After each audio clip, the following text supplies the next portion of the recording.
여러분의 친구이고 선배이고 후배인 새하늘님이 나와서 소개하도록 하겠습니다. 박수로 맞이해 주세요.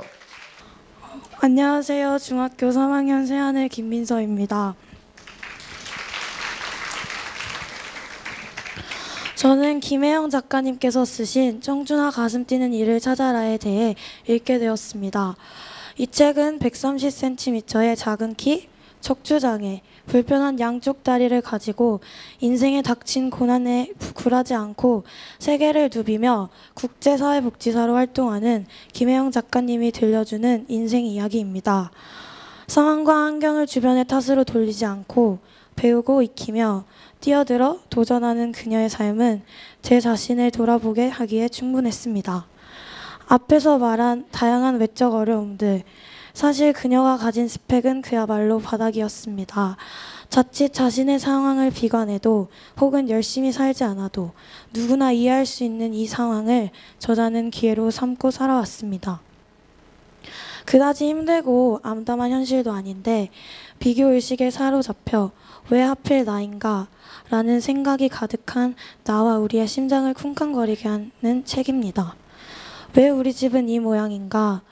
왜 우리 부모는 이거밖에 되지 않는가? 라는 불만과 변명의 소리를 많이 듣습니다. 현재 최선을 다하지 않는 삶의 원인이 자기에게 있지 않고 주변의 문제 혹은 조건이 갖춰지지 않아서 그런다는 남의 탓에 갇혀있는 청소년과 청년들에게 그 모든 결점을 뛰어넘는 전혀 다른 삶의 모습을 제시하는 책인 것 같습니다. 책을 읽고 난 후 제 마음에 여전히 남아있는 내용이 있습니다. 첫째는 무슨 일이든지 지금 하고 있는 일이 결국 미래의 발판이 되는 것이다 라는 것입니다. 문득 청소년과 청년은 현존하는 미래라는 어느 목사님의 말씀이 생각났습니다. 지금 이 순간순간들이 이미 미래를 보여주는 것이라는 말씀이셨는데 눈물로 씨를 뿌리는 자, 기쁨으로 단을 거둔다는 말씀이 불현듯 생각났습니다. 가끔 지금 내가 어떤 일을 할 때 최선을 다하지 못할 때도 있고 과연 주님이 원하시는 일을 하고 있나? 라는 생각이 들 때가 있지만 이 모든 시간이 주님 앞에서 준비되어지는 과정이라는 사실을 깨달을 수 있었습니다. 우리가 흘려보내는 것 같은 하루하루가 버려지는 시간이 아니라 하나님 앞에 차곡차곡 쌓여가는 것이라 말씀하셨던 어느 선교사님의 말씀이 비로소 깨달아졌습니다. 둘째는 그렇기 때문에 내가 살고 있는 자리에서 최선을 다하고 그 순간에 만나는 사람에게 정성을 다하고 마음을 다하며 더불어 살면 되는 일이다 라는 것입니다. 하나님께서 주님을 향한 나의 마음을 원하신다는 것을 알았습니다. 또한 우리 가족, 꿈의 학교 식구들, 그리고 만나는 모든 사람들을 진심으로 사랑하는 것이 주님의 마음임을 알았습니다. 조건 없이 품어주고 용기를 북돋아주는 사람이 되어야겠다고 생각했습니다. 다른 사람을 뒷담화하고 정죄하는 것이 아니라 칭찬하고 격려하며 세워주는 사람으로 주님께서 만들어주시기를 간구합니다. 이 책을 통해 아프리카에 혼자 버려진 상황에도 함께 하시는 하나님을 만나게 되었습니다. 또 선교사님과 함께 하시는 하나님의 마음을 느낄 수 있었습니다. 이런 종류의 책을 좋아하는 저이기에 집중하면서 읽을 수 있었고 더욱 좋았습니다. 마음에 새길 수 있는 명언과 제 마음을 찔리게도 하고 제 마음에 꼭 와닿는 말들이 많았기에 정말 좋았습니다. 저처럼 누군가의 삶의 이야기나 조언이 필요한 친구, 꿈이 없어 답답해 하시는 선배님, 무얼해도 별로 감동이 없는 후배님들, 자신의 꿈은 무엇일까, 미래에 무엇을 하며 살까, 조금이라도 고민하는 사람들 모두에게 책을 한 권씩 선물하고 싶습니다. 그런데 마침 이 책의 저자께서 이 자리에 함께 하셔서 얼마나 감사한지 모릅니다. 제가 느낀 감동 이상을 직접 만남을 통해 나누게 하신 하나님께 감사드립니다. 하나님께서 허락하신 귀한 만남의 시간에 우리 모두 깨어 있었으면 좋겠습니다. 이 글을 마무리하는 이 순간에도 계속해서 내 안에 맴도는 생각은 나의 가슴을 뛰게 하는 일은 무엇인가입니다. 동일한 질문으로 마무리해 봅니다. 여러분의 가슴을 뛰게 하는 일은 무엇입니까? 감사합니다.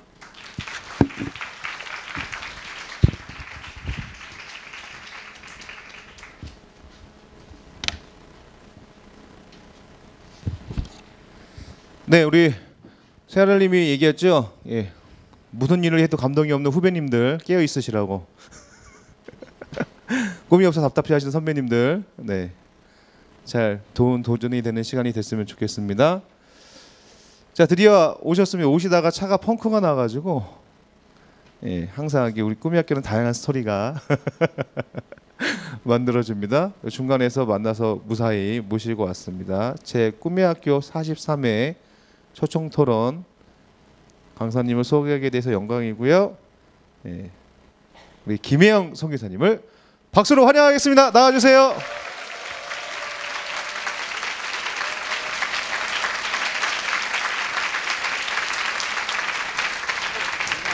고맙습니다.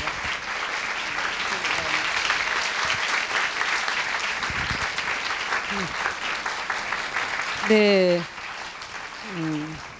반갑습니다. 고맙습니다. 환영해 주셔서 정말 반갑습니다. 예, 아침에 새벽에 일어나서 달려왔는데 잠이 깨셨어요, 다들? 예, 저는 아직 잠이 안 깼어요.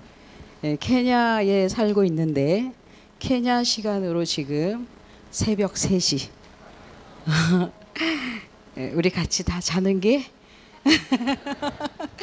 예, 아직 그 생체 리듬이 케냐에 맞춰져 있어가지고 이 시간에 잠이 안 깨가지고 막 비몽사몽 있어요. 아, 그래도 만나러 왔으니까 예, 그냥 가면 안 될 것 같아요. 자, 케냐에서 온 김혜영 선교사입니다. 반갑습니다.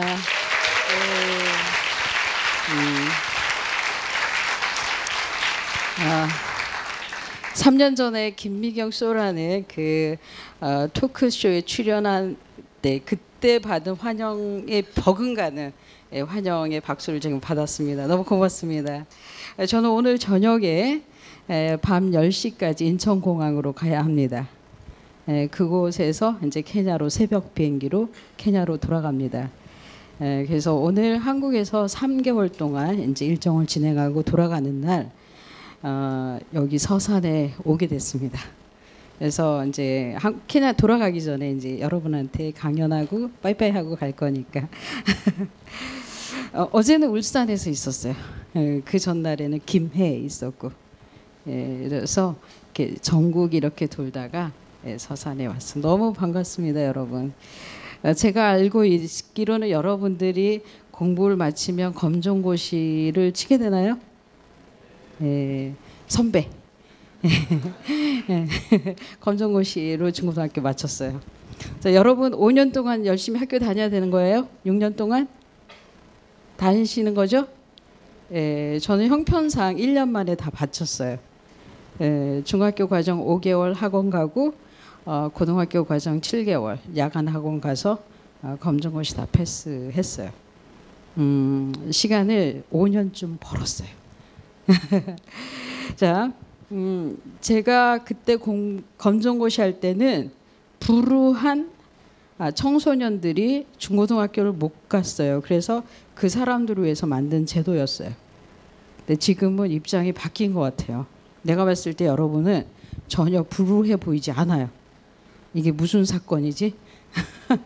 예, 여러분이 검정고시를 친다는 거는 조금 더 있으면 프리빌레이지, 특권이 될 거예요. 특권을 이렇게 대한학교로 나온 학생들이 누리는 특권을 가진 사람이 치는 검정고시가 되고 있어요.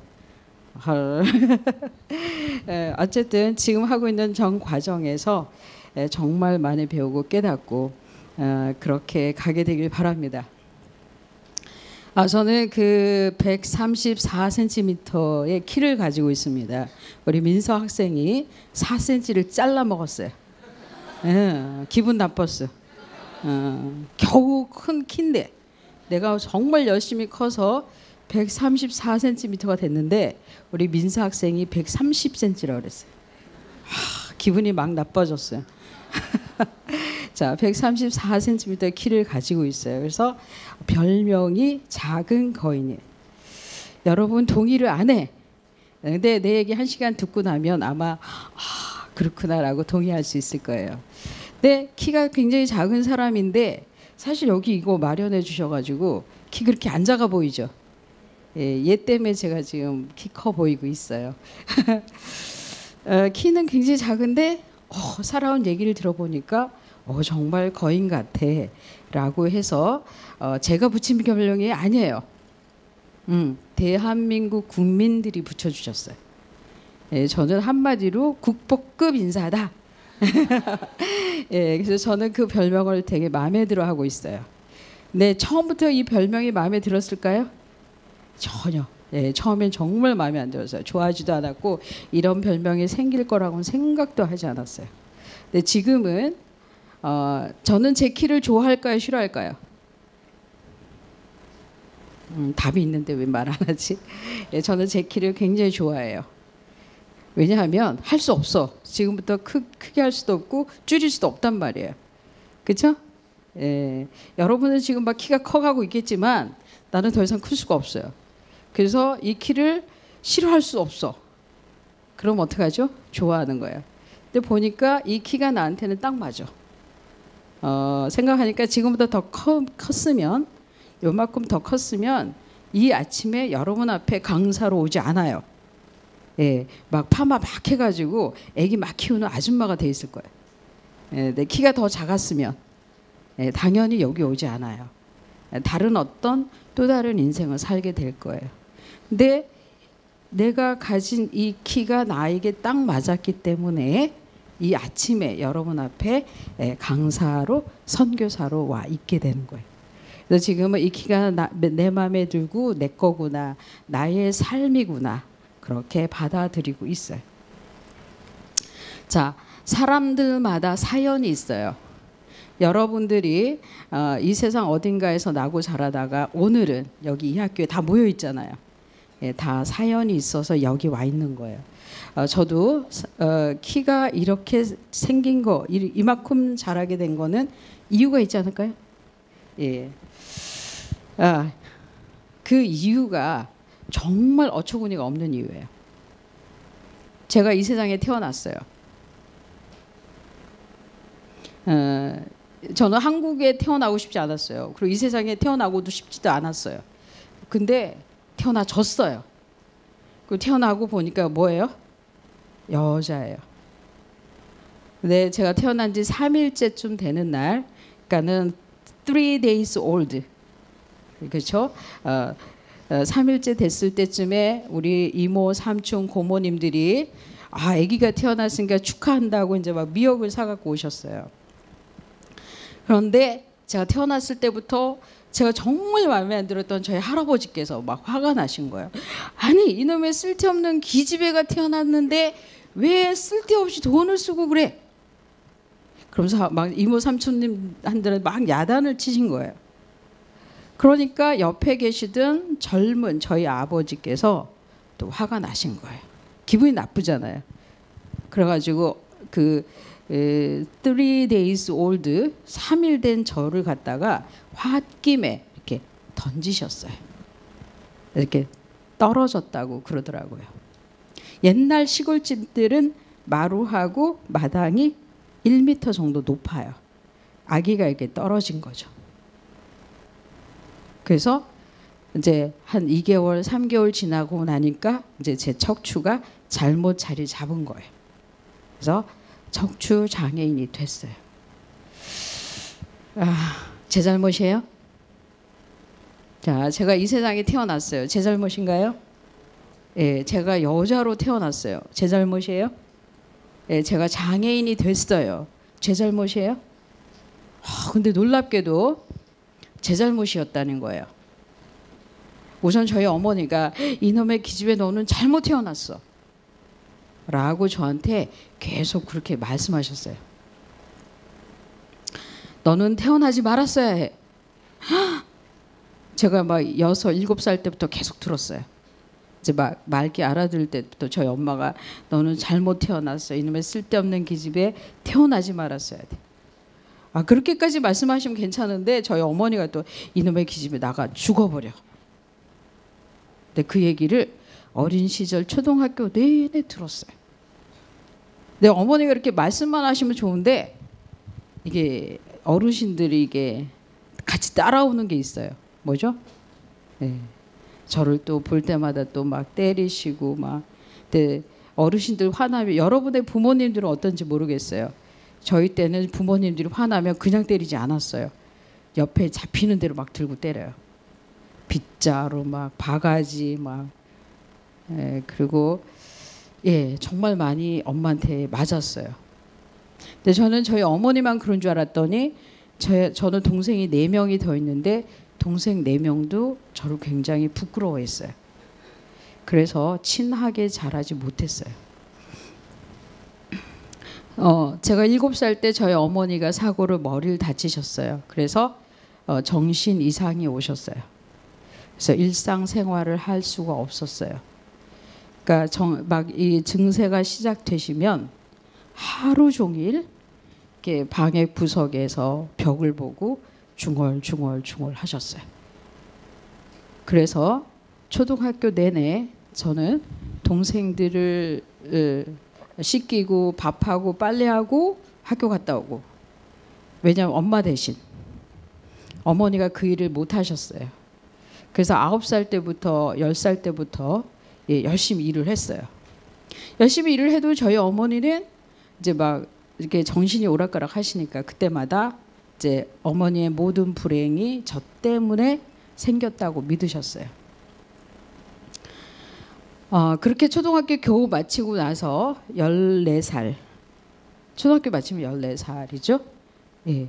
근데 졸업식을 마치고 한 달 있다가, 근데 막 저희 아버지도 이제 그렇게 엄마하고 싸우고 폭행에 막 술 드시고 이런 그 5, 6년의 생활이 너무 힘드셨어요. 그래서 저희 아버지도 도저히 못 살겠다. 그래서 저희 어머니와 저희 5남매를 뒤로 두고 이 세상을 떠나셨어요.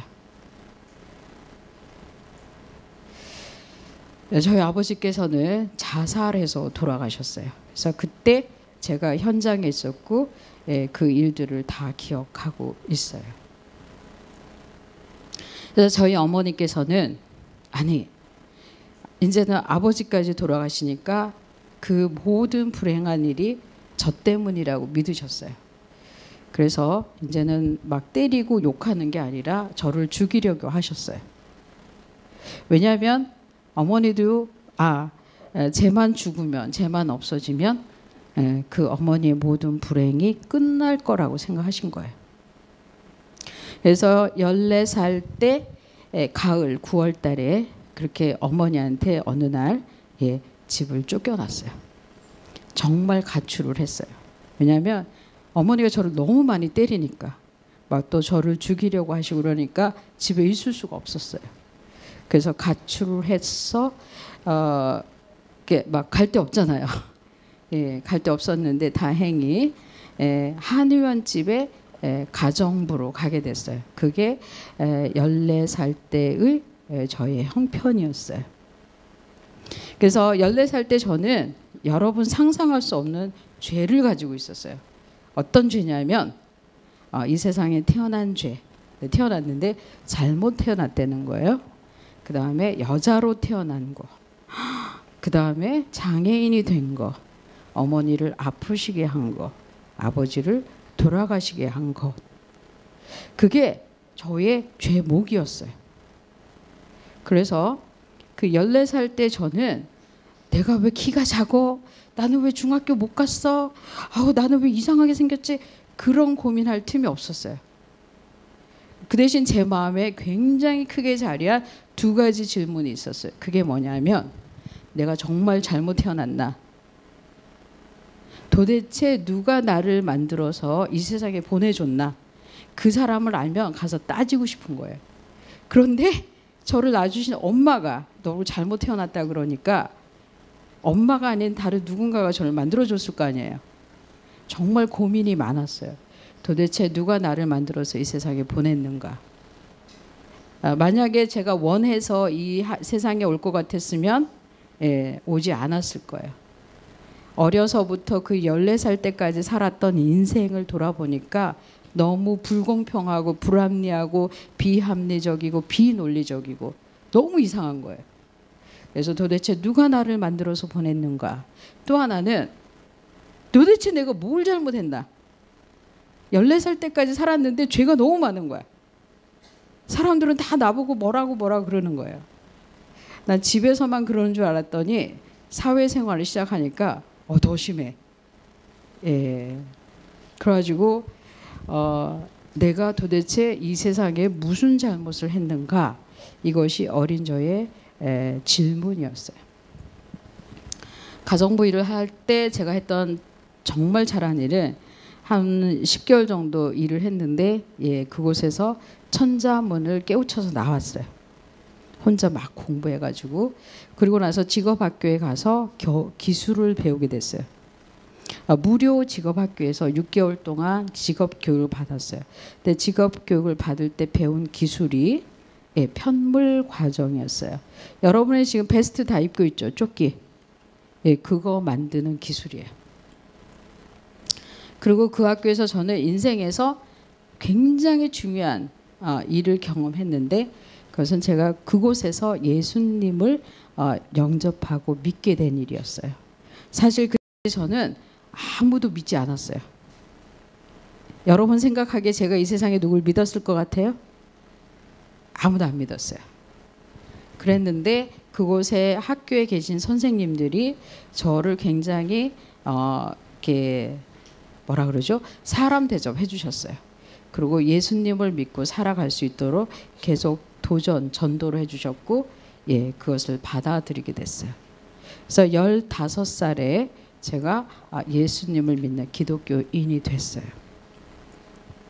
그러고 나서 저는 그 직장을 가서 이 공장에서 노동 일을 하게 되고 기술을 배우는 일을 하게 됐고 그다음에 신앙생활을 하루하루 키워가게 됐어요. 제가 생각했을 때 돌아보니까 그 10대 시절에 정말 잘한 일이 뭔가 봤더니 3가지였어요. 첫째는 노동하는 일이 너무 힘들어서 교회 가서 예배당에서 시간을 많이 보냈어요. 일이 끝나면 교회당에 갔어요. 그리고 울면서 하나님께 기도 많이 했는데 어느 날 생각하니까 하나님이 그 말씀, 성경 말씀 가운데서 저를 갖다가 용서해 주셨다는 말씀에서 구원을 찾았어요. 그때 당시 저는 저 자신을 용서하기가 너무 어려웠어요. 힘들었어요. 내가 하지 않은 잘못된 일에 대해서 용서하기 쉽지 않았어요. 그러나 하나님이 저를 용서해 주신다는 말을 깨닫고 저를 용서하기로 마음먹었어요. 그 다음에 또 하나는 그때 당시 하나님께서 저를 사랑하신다는 말씀이 너무 좋았어요. 근데 하나님이 저를 사랑해 주신데 저 자신은 저를 사랑하지 않았어요. 그때 저는 어떤 마음의 상태였냐면 그때 저의 뇌 구조를 막 분석해 보면 99.9%는 빨리 죽고 싶다였어요. 왜냐하면 일을 하고 저는 지금은 괜찮아요. 그런데 그때만 해도 앉아 있고 걸어 있고 모든 순간에서 허리 통증이 굉장히 심했어요. 여러분 이렇게 멀쩡히 앉아 있으면 아파서 못 앉아 있어요. 저는. 그래서 엎드려 있거나 누워 있어야지 몸에 통증이 없는 그런 상태였어요. 그런 상태에서 노동을 하려니까 너무 힘드니까 빨리 죽고 싶다. 그러고 거울을 보지 않았어요. 거울을 보면 내가 봐도 애가 너무 이상하게 생겼어. 마음에 안 들어. 어떻게 하면 나를 빨리 죽어버릴까 이런 생각 정말 많이 했어요. 그런데 그 성경 말씀을 보고 또 설교를 듣다 보니까 하나님이 저를 사랑해 주신다는 말씀이 정말 감동스러웠어요. 그래, 하나님이 나를 사랑해줘. 이 세상 사람들은 나를 사랑하지 않는데 하나님이 나를 사랑하셔. 그럼 나도 나를 사랑해야지. 그렇게 마음을 먹었어요. 그래서 또 하나는 제가 이제 사람으로 계속 살아가는 동안 내 키를 크게 할 수 없어요. 척추 장애를 면할 수가 없는 거예요. 그렇다면 어떡하지? 마음이 그 어려서부터 제 마음에는 억울한 거, 원망 막 이런 게 너무 많잖아요. 그래서 그렇대 몸도 아프고 마음도 힘들어서 인생을 살면 저한테 되게 부정의한 거예요. 그래서 저는 저한테 정의롭게 저를 대해주기로 마음을 먹었어요. 그래서 저 사실한테 약속을 하기를 혜영아 너가 인생 살아가는 동안에 몸이 아플 터이니까 내가 마음 아픈 일은 안 시켜줄게 라고 약속을 했어요. 그래서 마음 아픈 일은 뭐예요? 더 이상 원망하지 않는 것, 불평하지 않는 것, 억울해하지 않는 것, 그것을 하지 않기로 정말 마음을 먹었어요. 그래서 저는 그 16, 17살 10대 때 제가 정확하게 결정하고 실천한 일이 뭐냐면 용서한 일이었어요. 혜영아 너는 잘못 태어나지 않았어. 그렇죠? 혜영아 너가 여자로 태어난 건 너 잘못이 아니야. 집안이 많이 불행했지만 그거 너 잘못이 아니야. 엄마가 많이 아프셨지만 그건 너 잘못이 아니야. 아버지가 불행하게 돌아가셨지만 그건 너 잘못이 아니야. 저는 저를 용서했어요. 왜냐하면 제가 그 일에 어떻게 할 수가 없었잖아요. 그런데 저한테 계속 책임을 물으면 안 되는 거예요. 그 여태까지 일어난 일에 대해서 용서하고 그 대신에 앞으로 살아가는 일에 대해서 책임을 지기로 마음을 먹었어요. 그것이 제가 16살, 17살 때 정확하게 했던 일이에요. 그 후에는 크게 마음 변하지 않고 지금까지 왔어요. 마음을 그렇게 불평하지 않고 원망하지 않고 오늘 하루에 집중해서 열심히 사는 것으로 마음을 먹었는데 정말 놀랄 만한 일이 계속 생겼어요. 기술 배운 지 2년 만에 3년 만에 전국 장애인 기능 경기 대회 가서 금메달 땄어요. 84년도에 전국 기능 경기 대회. 무슨 말이죠? 전국에서 모이는 청소년들, 건강한 청소년들이 모여서 하는 대회에 제가 가서 금메달도 땄어요. 그리고 국가대표가 돼가지고 세계 장애인 기능 경기 대회에 가서 금메달을 또 따왔어요. 여러분들은 금메달 한 개도 안 땄죠? 그런 자세, 그런 표정이야. 그래서 그렇게 국제대회 가서 금메달을 따고 오니까 대한민국에서 저한테 철탑 산업 훈장을 주셨어요. 그때가 만 19살 때였어요. 여러분의 훈장이 뭔지 금메달이 뭔지 전혀 모르는 표정이야. 철탑 산업 훈장은 우리나라에서 중소기업이 30년쯤 수출을 하면 받을 수 있는 훈장이에요. 감이 와요? 그래서 저는 이미 그 20살이 되기 전에 굉장히 빨리 성공이 찾아왔어요. 그리고 그 후에 그 국가대표로 기능 훈련을 받는 그 기간에 아까 말씀드린 대로 검정고시를 야간 학원 다니면서 다 패스를 할 수가 있었어요. 그리고 이제 그 20대 초반에 일본에 가서 편물 사범 과정 마쳤어요. 그래서 편물 분야에서는 굉장한 전문가가 됐어요. 그리고 무역회사, 한국하고 일본에서의 무역회사에서 인스펙터로 막 일을 하다가 24살 되던 해에 그 한국에서의 이 경험과 일들을 다 놓고 아프리카로 가게 됐어요. 아프리카로 가게 된 거는 두 가지 이유. 첫째는 대학 입시에 떨어졌었어요. 학력고사 그 수능과 같은 건데 2회를 연속 보고 2번 다 떨어졌어요. 그래서 대학 가기도 한국 너무 힘들다. 그래서 그러고 있던 찰나에 대학을 가서 막 공부하는 것보다는 1년 정도 아프리카에 가서 자원봉사를 하면 어떻겠느냐라는 생각이 들게 됐어요. 그래서 막 커다란 기회나 막 생각을 많이 하고 그러진 않고 대학 입시 떨어지고 나서 잠깐 쉬는 생각, 쉬고 싶다. 아니면 가서 좀 1년 정도 보람 있는 일을 하고 싶다라는 생각으로 아프리카로 가게 됐어요. 제가 갔던 나라는 아마 여러분 이름도 들어보기 어려운 나라일 거예요. 보츠와나 이렇게 발음은 남아공화국 바로 위에 있는 조그만 나라예요. 기회가 되시면 부시맨이라는 영화를 찾아서 보기를 굉장히 재미있는 영화예요. 여러분 안 봤죠? 여러분 다 90년대 이후 출생? 80년대 초에 나온 그 영화 굉장히 재밌어요. 그 부시맨들이 사는 나라에 제가 가게 됐어요. 자원봉사 기술교사로 가게 됐어요. 그래서 월급 없었고 이제 한 1년 정도 일을 하고 돌아올 생각으로 갔었는데 제 생각대로 되지는 않았어요. 갔다가 1년 지나고 2년, 3년, 5년, 10년, 헐 14년이 걸렸어요. 여기 14살 있으세요? 중1? 여러분이 세상에 태어나서 14살 때까지 저는 보츠와나라는 그 작은 나라의 그 시골에 제가 갔을 때 전기수도 뭐 이런 거 아무것도 없었어요. 그냥 벌판이었어요. 거기서부터 일을 시작했어요. 가니까 한국인 선교사님들이 직업학교를 세우셨어요. 한국 학제로 치면 실업고등학교였어요. 중학교를 마친 15, 16살 청소년들이 들어와서 2년 동안 기술교육하고 아카데믹 교육을 받고 졸업해서 나가는 학교였어요. 근데 그 학교의 개교 기념일에 맞춰서 제가 가게 됐어요. 90년 2월 달. 그래서 14년 동안 이제 그 학교에서 계속 일을 했는데 처음 4년은 교사로 일을 하게 됐고요. 그다음에 4년이 지나서는 교장으로 일을 했어요. 그래서 모두 10년 동안 그곳에서 보츠와나의 청소년들을 직업 훈련 교육을 하는 일을 할 수가 있었습니다. 많은 사람들이 저한테 물어봐요. 아이고 선생님 어떻게 그렇게 14년 동안 그것에 살 수 있었어요? 도대체 뭘 보고 살았어요? 되게 질문 많이 받았어요.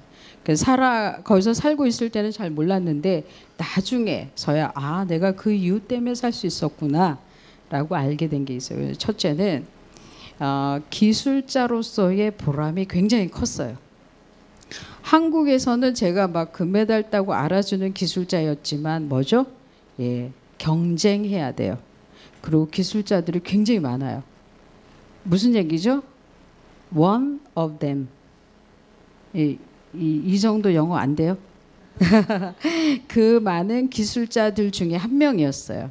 그런데 제가 이렇게 보츠와나 가니까 어떤 사람이 됐을 것 같아요? Only one. 그 나라에서 유일한 세계 최고 기술을 가진 사람이 된 거예요. 한국에 있으면 노동부나 문교부, 상공부에서 저 부르지 않아요. 그죠? 너무 막 탁월한 사람들 많으니까. 네, 보츠와나 갔는데 막 노동부, 상공부, 문교부의 고위 공무원들이 막 저를 불러주시는 거예요.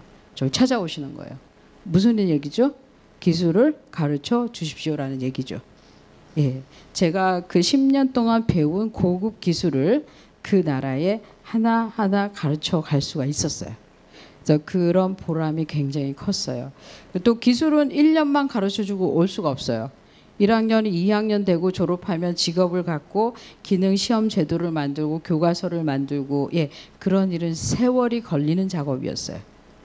그래서 기술을 가르쳐주는 동안에 굉장히 보람이 있었어요. 사람들이 알아주고 인정해주고 14년이 지났을 때도 제가 최고였어요. 그 나라에서. 생각컨대 남부 아프리카에서 아니면 아프리카 전체에서 편물 분야에선 제가 최고였을 거예요. 동의를 아무도 안 해. 동의하셔도 돼요. 그때는. 그래서 이 일만 해도 내가 굉장히 보람이 있겠구나. 그래서 계속 살게 됐던 것 같아요. 또 한 가지 이유는 정말 놀라운 경험이었는데 저는 한국에서는 평생 한 번도 들어보지 못한 말을 이 보츠와나에서 그 보츠와나 제가 가르치는 학생들이 마을 사람들이 막 저한테 해주는 거예요. 그게 무슨 말이냐면 나를 볼 때마다 와가지고 막 그런 거예요. 만져보고 쓰다듬어 보면서 이렇게 말하는 거예요. 어머 캐더린 씨 너무 이뻐요. 왜 나 어머때 또따. You're so beautiful. 그 보츠와나 말로 그래요. 왜 나 어머때 또따. 당신 정말 이쁘군요. 아름답군요. 귀엽군요. 막 동의도 안 하고 막 그래 막.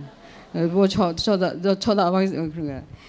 그때 지금부터 25년 전에 제가 그 마을에 갔을 때 마을 사람들이 저한테 제 나이를 갖다 15살, 16살로 봤어요.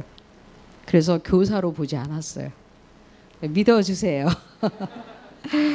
그런데 그렇잖아요. 나는 한국에서 그 말을 들어본 적이 없어요. 왜냐하면 장애인, 척추 장애인은 아름다운 것하고 같이 갈 수 없다고 생각을 한 거예요. 여러분도 혹시 그 생각을 하고 있으면 저 만났으니까 생각을 바꾸기를 바래요. 저는 그렇게 막 열심히 동생들도 키우고 금메달도 따고 막 일본도 갔다고 그래도 사람들은 그냥 여전히 제 이름 앞에 뭐를 붙여놨을까요? 장애인. 척추 장애인 김혜영. 아유, 장애인 김혜영 씨잖아. 그렇게 열심히 하고 능력 있고 뭔가를 만들어내도 그냥 키 작고 조그만 김혜영이야. 사람 대접받기 너무 힘든 거예요. 내 키로 인해서. 너무 억울한 거예요. 그래도 할 수 없어. 그리고 나도 그래 맞아, 나는 뭐 키 작고 조그만 장애인이지 뭐. 그렇게 살았었어요. 그런데 아프리카에서 사는데 그 제가 가르치는 학생들이 그 마을 사람들이 저한테 정말 놀라운 거는 그 제가 만난 보츠와나 사람들은 저한테 이런 걸 물어본 적이 없어. 너 왜 이렇게 키가 작어? 그런 거 물어본 적 없어요, 저한테. 놀라운 일이에요. 한국 사람들은 저를 만나면 이 사람 왜 키가 이상하지? 왜 키가 작지? 그거부터 물어봐요. 근데 보츠와나 사람들은 그런 거 전혀 물어본 적이 없어요. 놀라운 일이에요. 그 사람도 눈이 잘못된 거 아니에요. 거기다가 저를 갖다가 정말 진실하게 대해줬어요. 저는 여학생들이 특히 저를 정말 좋아했는데 처음에 왜 그런지 몰랐어요. 보니까 이 아프리카 흑인 소녀들이 꿈꾸는 최고의 상태는 뭘 것 같아요? 하얀 피부, 긴 생머리. 그러니까 그 아이들은 그 아이들이 평생에 갖고 싶어하는 하얀 피부를 내가 갖고 있잖아. 그 아이들이 평생 갖고 싶어하는 생머리를 내가 갖고 있잖아. 그러니까 걔네들의 눈에는 내가 너무 이쁜 거야. 그렇지 않아요? 근데 나중에 보니까 이 학생들이 다른 선생님들한테는 주눅이 들어서 말을 못해. 그런데 내 앞에 오면 주눅이 안 들어. 그리고 정말 나를 사랑해주고 도와주고 그랬어요. 그래서 그게 이제 너 이뻐요, 당신 이뻐요, 아름다워요 그 말을 한두 번 들으면 괜찮은데 매일 들어. 뭐를 입고 나가도 막 무엇을 해도 다 멋있다는 거야, 다 좋다는 거야. 그 정도 되면 한국 안 오는 거예요. 한국 오면 안 돼. 여러분들이라면 어떻겠어요? 여기서는 막 너 왜 그거밖에 안 돼, 너 그 정도밖에 안 돼, 뭐 너 꼬라지가 왜 그래, 뭐 너 꼬르는 왜 그래, 그러고 막 이제 막 주눅이 들어 있는데 여러분이 아프리카 갔어, 막 왕자님 대접을 받는 거지. 여기 안 와, 한국 안 하는 거예요 그때는. 그 아름다운 말이 처음에는 아이들이 장난하는 줄 알았는데 장난이 아니었어요. 정말 그 아이들은 저를 사람으로, 인간으로, 한 여성으로 대해 주었어요. 선생님으로 대접해 주었어요. 정말 고마웠어요. 그리고 저도 마침내는 내 이름 앞에 붙어 있었던 장애인, 척추 장애 이걸 떼어냈어요. 그 대신에 이름 앞에다가 다른 거 붙여놨어요. 뭐죠? Beautiful young lady. 이 정도 영어는 다 되는 거예요. 번역 필요 없어. 그렇죠? 너무 좋았어요. 사람은 사람 대접을 받을 때 마음의 자부심과 긍지와 보람이 굉장히 커져가는 거예요.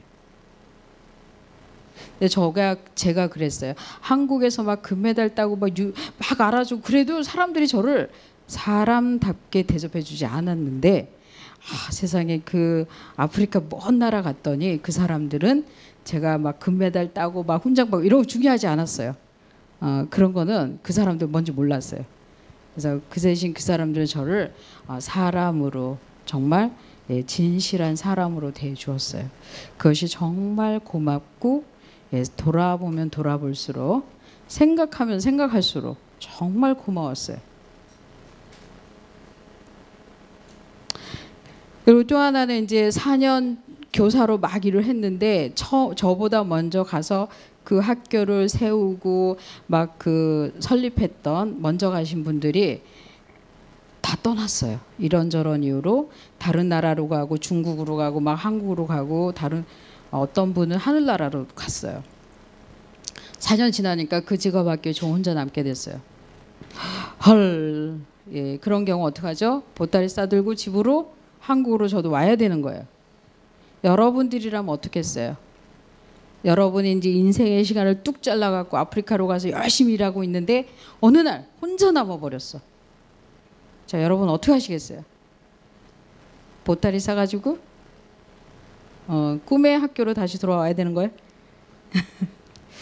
저도 오고 싶었어요. 예, 와야 되는 거예요. 거기서 제가 뭐를 할 수 있겠어요? 사람들이 다 떠나버렸고 그랬는데 그렇게 이제 한 달, 두 달 이렇게 울면서 하나님 표 좀 주세요. 저 한국 가고 싶어요. 그렇게 기도하는데 예, 어느 날 저희가 다 돌려보낸 여학생들 중에 5명이 가방하고 먹을 걸 사가지고 다시 학교로 찾아왔어요.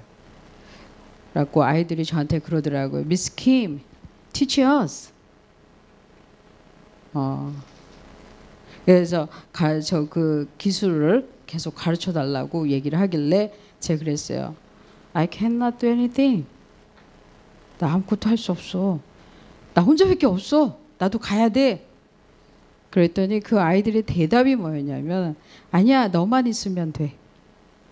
와 정말 고마웠어요.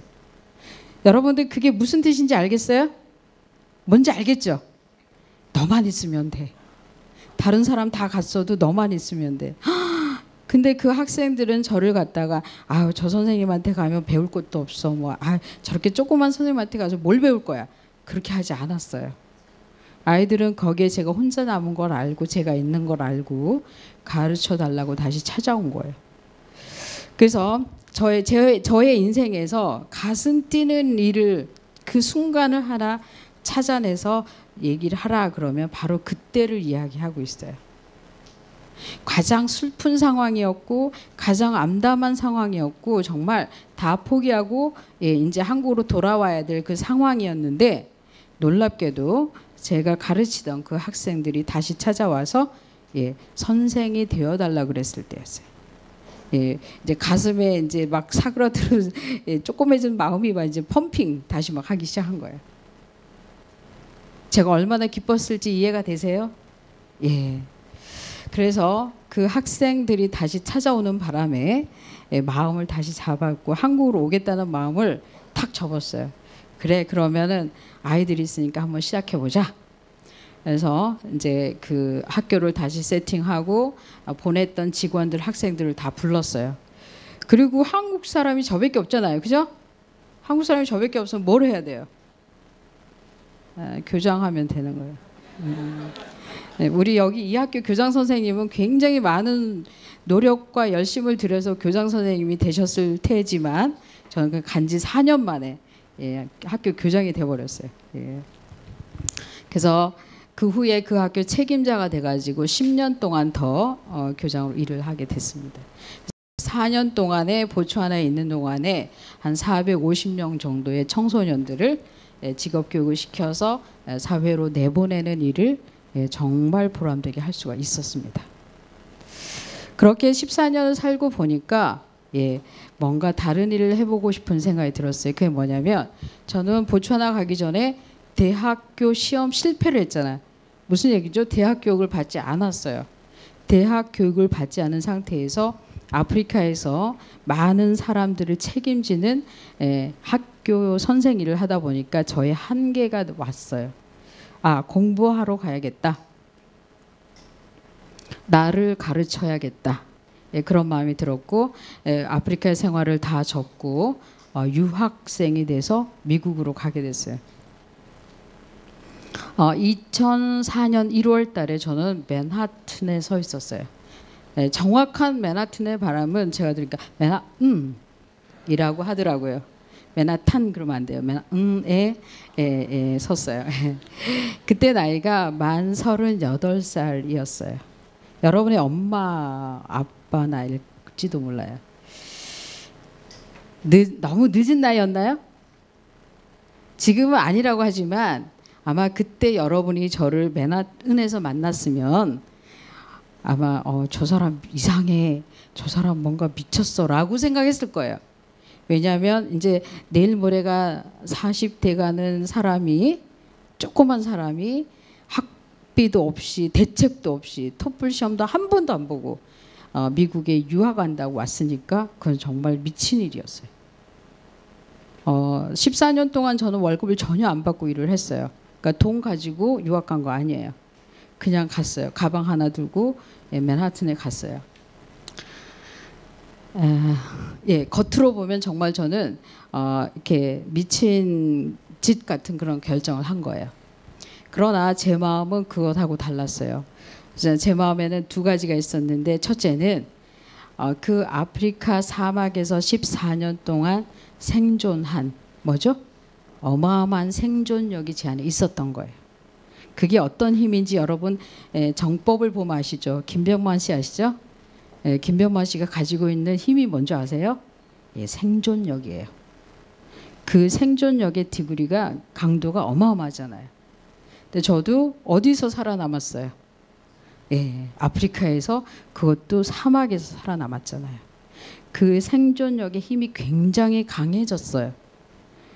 그리고 어린 시절에 그 어려움을 다 극복했잖아요. 그러다 보니까 미국에 갔을 때는 뭐가 돼 있었죠? 겁나는 게 없었던 거예요. 돈이 없어도 괜찮아. 사람들이 없어도 괜찮아. 도와주는 사람 없어도 괜찮아. 뭐가 있죠? 하나님이 계신 거예요. 그 아프리카 생활을 통하면서 하나님을 확실히 믿는 하나님의 사람이 된 거예요. 그 어떤 것보다 무서운 사람이 된 거예요. 이 세상 사람들이 무섭지 않은 사람이 된 거예요. 무슨 말씀인지 아시겠어요? 겁나지 않았어요. 심지어 그 맨하튼에 서서 막 돌아다녀도 제가 전혀 주눅이 안 들었어요. 미국 가면 돌아다니는 사람들이 다 훨씬 저보다 크고 막 배경 장난 아니에요. 근데 그 사람들하고 저하고 맞짱을 뜨면 제가 다 이렇게 디피트 할 수 있었어요. 무슨 얘기요? 나처럼 산 사람이 있으면 나와봐. 그 뉴욕 바닥에, 그쵸? 세계 최고의 사람들이 모이는 그 맨하튼에서 나하고 같이 맞짱을 뜨면 제가 다 이렇게 탁탁탁탁 단칼에 이렇게 날려버릴 수 있었어요. 나처럼 산 사람이 있으면 나와봐. 나처럼 살려면 기본적으로 장애인이어야 돼. 그쵸? 나처럼 살려면 기본적으로 오남매에 맞이어야 돼. 나처럼 살려면 초중고등학교 다니면 안 돼. 특히 중고등학교 다니면 안 돼. 한국에서 저는 초졸이 전부예요. 나처럼 살려면 아버지가 일찍 돌아가시고 엄마가 막 전신병으로 막 고생을 막 해야 돼. 나처럼 살려면 아프리카 가서 14년을 찍소리 말고, 남이 알아주든지 말든지 월급이 있든지 말든지 상관없이 14년을 찍소리 말고 살아야 돼. 그런 사람이 내 앞에 와서 나하고 맞짱 뜰 수 있어요. 놀랍게도 맨하튼에 나만한 사람 없었어요. 제가 유일했어요. 무슨 얘기예요? 저는 저만의 인생을 만들어 버린 거예요. 다른 사람이 흉내낼 수 없는 인생을 만들어 버린 거예요. 그거만큼 멋진 게 없단 말이에요. 그 대학교 시험에 바로 영어 시험에 합격했어요. 저는 여러분들 지금 열심히 막 영어 배우는데 제 인생 통틀어서 영어 과정을 대학교 입학하기 전까지는 정규 과정을 하나도 제대로 공부한 게 없어요. 한 달 코스도 들은 적 없어요. 기본적으로 한문 독학, 영어 독학, 일어 독학, 다 독학이에요. 영어는 맨 땅에서 다 배운 거예요. 그래서 막상 대학교 1학년 갈 때는 내 실력이 뭐지 알 수 없었어요. 근데 다행히 대학교 1학년 입학 시험에 합격했고 공부할 수 있게 됐어요. 그래서 대학 4년 동안 사회복지 학사 과정을 마쳤어요. 미국 학제는 4.0 만점제예요.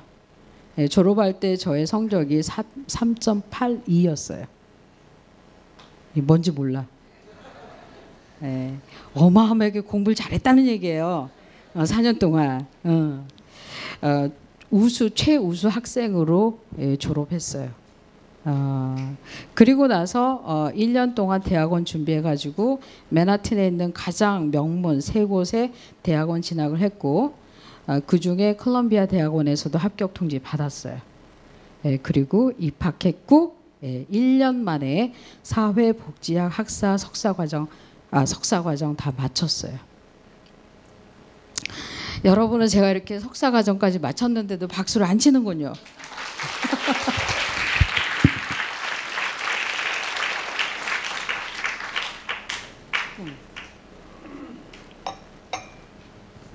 물 마실 시간이 필요한데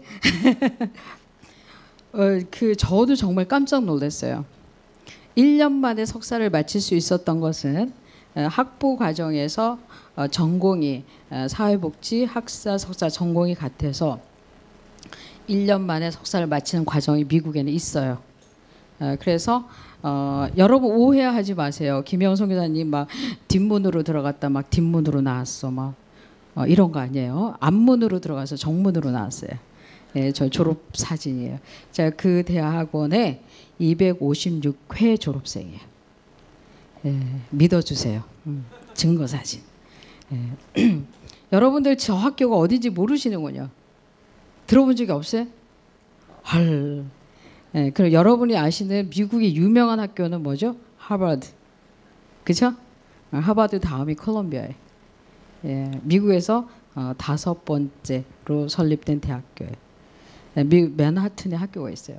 저도 정말 깜짝 놀랐어요. 저 학교 들어갔을 때는. 근데 저 학교가 왜 저를 받아주었을까요? 예, 저의 인생 이야기 때문에 저를 받아주었어요.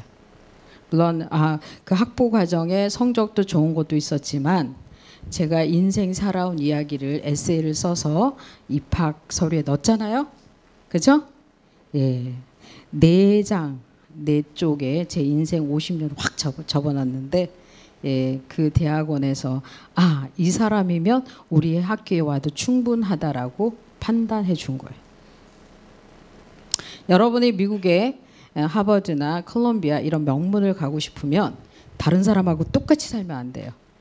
예, 자기 자신만의 인생 스토리를 만들어 가야 된다는 거죠. 대학원을 졸업할 때 제가 깨달은 것은 지금부터 살아가는 내 인생은 내 것이 아니고 많은 사람들의 것이 되겠구나라는 것이었습니다. 한국으로 돌아온 게 2010년입니다. 90년도에 한국을 떠났다가 20년 만에 다시 한국으로 돌아왔습니다. 한국으로 돌아오니까 한국의 많은 분들이 제 이야기를 듣고 정말 깜짝 놀랐어요. 그래서 조금씩 방송을 통해서 신문을 통해서 알려지기 시작했습니다. 그리고 아침마당에 출연을 하기 시작했습니다. 안 보시죠, 여러분? 여러분의 엄마나 부모님이 보시는 프로그램이에요. 네, 거기 출연하고 뭐 조선일보에 기사 나가 그러면서 한국의 많은 분들이 한국에서 초등학교만 다닌 사람이 어떻게 미국에 가서 명문대 학사 석사를 받아왔는가? 그래서 정말 깜짝 놀라셨어요. 그래서 어떤 사람들은 그거 뻥이야 그랬어요. 믿을 수 없는 말이라 그랬어요. 다행히 제 삶은 어려서부터 이렇게 프루브 증명이 돼 있기 때문에 나중에 많은 분들이 제 이야기를 알아주고 공감해주고 그래서 2012년도 됐을 때는 저라는 사람이 이제 그 대한민국의 많은 분들이 알아주게 됐어요.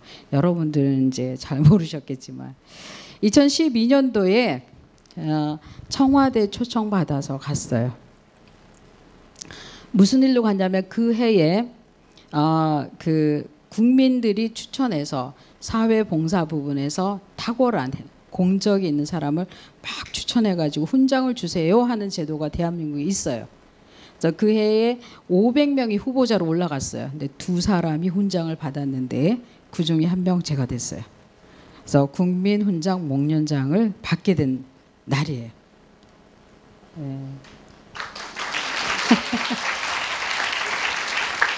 땡큐. 정말 고맙습니다. 저 훈장을 왜 받게 됐냐 하면 보츠와나에서 14년 동안 무보수로 그 보츠와나 청소년들을 교육해서 우리나라를 빛내주었다고 받은 훈장입니다. 저도 정말 고마운 일이었어요. 근데 여러분한테 훈장을 자랑하기 위해서 저 이야기를 하기보다도 그 훈장을 받은 날 저 인생에 일어난 이야기를 하기 위해서입니다. 저 수상식 때 저는 저희 어머니하고 같이 갔어요. 네. 저희 어머니가 얼마나 좋아하셨을까요? 여러분 상상이 되세요? 네, 그때 저희 어머니가 72살이셨어요. 그리고 이제 한 10년 정도 우울증으로 정신 이상으로 고생하셨지만 제가 이제 가출했다가 다시 집에 들어갔을 때가 18살 때인데 그때 동생들을 제가 막 부양하고 제가 돈을 벌고 그러니까 저희 어머니가 이제 안정이 되기 시작하시면서 그때부터는 건강해지셨거든요. 근데 저희 어머니가 이제 계속 건강하게 잘 살고 계시다가 드디어 저랑 같이 제가 훈장 받는 그 자리에 같이 가셨어요. 근데 놀랍게도 저도 깜짝 놀랐어요. 제가 그렇게 많은 공식 행사를 가졌어도 저희 어머니하고 같이 간 건 그날이 처음이었어요. 그날 저는 저희 어머니하고 처음 평생 우리 엄마하고 둘이서 사진을 처음 찍었어요. 저 사진이에요. 그전에는 한 번도 저희 어머니하고 둘이 사진 찍은 적이 없어요. 같이 어디 나란히 서 있거나 어디를 같이 간 적이 한 번도 없었어요. 그래갖고 그 사진을 찍어주시는 분이 둘이 쓰라 그래서 섰는데 1m 떨어져서 서로 섰어요. 왜냐하면 그런 일을 우리는 해본 적이 없어요. 그래서 붙으래요. 붙었는데 50cm 떨어졌어요. 정말 예, 그래서 겨우 찍은 사진이 3번 찍어서 나온 게 저거예요. 남 같지 않아요? 저는 저 사진을 찍고 그날 훈장을 받고 밥을 먹으면서 그날 깨달았어요. 어떤 일을 깨달았냐면 내가 살아온 인생보다 우리 엄마의 인생이 2배, 3배 더 힘들었구나. 내가 아무리 훌륭한 일을 하고 좋은 일을 하고 훈장을 받아도 이 훈장은 우리 엄마 거구나. 그걸 그때 깨달았어요. 그래서 그때까지 생각해보지 않았던 말이 제 속에서 막 올라오는 거예요. 어머니, 엄마 저를 낳아주셔서 정말 고마워요. 그전엔 그런 생각 하지 못했어요. 어려서는 엄마한테 막 대들었잖아요. 엄마 왜 나를 낳아놓고 그래? 내가 낳아달라 그랬어. 막. 그래서 엄마가 저를 막 때리려고 그러면 제가 막 엄마한테 이렇게 막 대들면서 도망갔거든요. 근데 이제 엄마하고 저하고 그날 이제 컴플리트한 완전한 화해가 이루어졌어요. 사실 저희 어머니는 저한테 굉장히 많이 미안해 하셨어요. 어느 날 보니까 막 딸이 금메달 따고 어느 날 외국 가 있고 어느 날 보니까 막 미국에 가서 공부하고 저희 어머니는 저를 도와주실 수 있는 형편이 아니었어요. 그래서 저를 지켜보실 수밖에 없었어요. 어떤 마음으로? 미안한 마음으로. 저희 어머니가 저한테 미안한 게 굉장히 많았어요. 그랬는데 제가 그날 저희 어머니랑 저가 임금님하고 같이 밥 먹고 임금님하고 사진 찍고 뭐죠? 예. 그러니까 저희 어머니가 저한테 가졌던 그 평생의 미안한 걸 다 내려놓으셨어요. 예, 그리고 드디어 저희 어머니가 엄마가 되셨어요. 저한테. 그게 어떤 기분인지 여러분 아시겠어요? 모르시겠어요? 예, 막 저를 막 구박하고 저주하고 저를 막 키웠는데 50년이 지나서 보니까 어머니는 제가 정말 고마웠던 거예요. 그래서 저와 저희 어머니가 완전히 서로를 사랑하고 존경하고 이해하고 그렇게 말하는데 50년이 걸렸어요. 그날 수상식 때 저희 어머니한테 제가 아무 말도 못했어요. 그런 말을 해본 적이 없어요. 엄마 존경해 뭐 사랑해 그런 말 할 수가 없었어요. 1년 후에 KBS 강연 백도씨 녹화 있었어요. 그래서 그때 저희 어머니가 또 같이 오셔가지고 제가 평생 처음으로 엄마한테 그렇게 말했어요. 엄마 저를 낳아주셔서 저를 사람으로 이 세상에 오게 해주셔서 정말 고맙습니다. 그렇게 말했어요. 저는 제 인생의 반을 한국에서 살았고 인생의 반은 외국에서 살고 있어요. 그리고 선교사 생활 25년째예요. 정말 많은 사람들을 사랑한다고 고백했고 기도해줬고 예, 특히 아프리카 사람들 정말 사랑하면서 이렇게 살았지만 정작 저희 어머니한테는 그 말을 하는데 시간이 정말 많이 걸렸어요. 그래서 제가 저희 어머니가 생존해 계셔서 너무 감사했고 어머니께서 아직 살아 계실 때, 제가 아직 살아 있을 때 화해하고 용서하게 된 게 정말 감사드리게 됐어요. 네, 저의 특강을 마무리하면 이렇습니다. 여러분 이제 몇 년 사셨어요? 예? 10 몇 년 사셨죠, 그죠? 예, 아직 20살 아래야 다들, 그죠? 예, 앞으로 얼마를 더 살아야 돼요? 80년 더 살아야 돼요. 여러분 세대는 100세 세대야. 그렇죠? 큰 이변이 없는 한 여러분이 여러분 자신을 잘 보호하고 건강을 잘 메인테인하고 나쁜 짓 하지 않고 막 이상한 거 하지 않는 한 여러분이 앞으로 20년 살았으니까 80년을 더 살아야 돼요. 그렇죠? 그러면 인생의 5분의 1을 살고 지금 인생을 결단할 수 있어 없어요? 없어요. 만약에 내가 14살 때 아휴 이거 더 살아봐서는 안 돼. 나 확 죽어버릴 거야 했으면 제가 30년 후 지금 여러분 앞에 와 있을 수 있어요? 그렇지 않아요. 저는 제가 정말 잘했던 건 뭐죠? 그날 하루하루를 최선을 다해서 감사하면서 살았고 그 힘이 오늘 여러분 앞에 오게 한 거예요. 인생을 5년 살아보고 아휴 내가 평생 기숙자로 살 거야? 기분 나빠. 집어던지지 않았어요. 아프리카에서 14년을 아무도 알아주는 사람이 없을 때 일할 때도 불평하지 않았어요. 그리고 그 불평하지 않고 하루하루를 감사함으로 천만다행으로 고맙게 여기면서 그렇게 살았더니 지금은 여러분 지금 저하고 맞닥뜨릴 수 없어요. 그죠? 그 정도의 인생을 만들어내게 된 거예요. 제가 정말 잘한 일은 하루하루를 잘 참은 거예요. 여러분들이 10 몇 살 살았으니까 앞으로 7, 80년을 더 살아야 되니까 인생한테 이렇게 얘기할 수 있으면 좋겠어요. 인생 기다려다오. 나를 좀 기다려다오. 여러분이 100년을 한꺼번에 100년을 다 살아본 다음에 그때 인생하고 같이 앉아서 내 인생이 어떤지 저쩐지 그때 불평해도 결코 늦지 않다. 제발 20살 살고 인생을 아작내지 마십시오. 응? 여러분이 가지고 있는 그것이 여러분 인생에서 가장 맞는 거라는 거. 가장 적당하고 여러분이 가질 수 있는 최고의 것이라는 거. 그거를 저를 만나셨으니까 이렇게 한번 생각해 보시기 바랍니다. 저희 강연을 이만 마무리하겠습니다. 정말 고맙습니다. 잘 들어주셔서. 네, 고맙습니다. 네.